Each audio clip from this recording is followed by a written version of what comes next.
Good morning, Annalise. Well, later on today here at the Labour Party conference, they'll be voting on a motion which would have the party back a second referendum, the so-called People's Referendum. Now, they would do that if whatever deal Theresa May brings to Parliament for Brexit is voted down. Now, Labour have set 6 tests for that deal, what it would have to do for them to support it. But when politicians set tests, it's so that they can fail them, basically, so that they can say, well, no, they haven't met our standards, so they look like they're going through a process of maybe backing it, so that the leavers in the country think that they are on the side of them as well, but then they sort of refuse it and say, no, it's not going to work for them. So they then will have a second referendum. But there has been a debate here over the past 24 hours about whether that second referendum should include an option for remaining in the UK. Sir Keir Starmer, who is the Shadow Brexit Secretary, and John McDonnell, who is the Shadow Chancellor,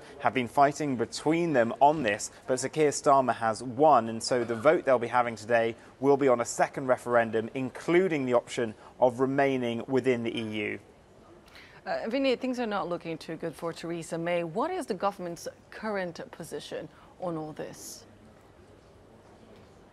Well, Theresa May jets off to New York today for the UN General Assembly, and she had to have a special cabinet meeting yesterday with the full cabinet to go through what happened last week in Salzburg. There were rumours beforehand that people were going to push her to go for a more simpler free trade deal, something known as Canada Plus Plus Plus, which would sort of model what Canada got out of the EU last year, but with some additions like financial services. But at the moment, she has told them that she is holding her nerve, she's sticking with her Chequers Brexit plan, and they will not be putting anything else before Parliament and the British public. Now, Guy Verhofstadt visited her yesterday. She was continuing negotiations with him directly, and she also had discussions around the cabinet table on the new immigration system, which will come into place once the UK leaves the EU. And the cabinet has now decided that there will be no special status for EU nationals, and there will also be a preference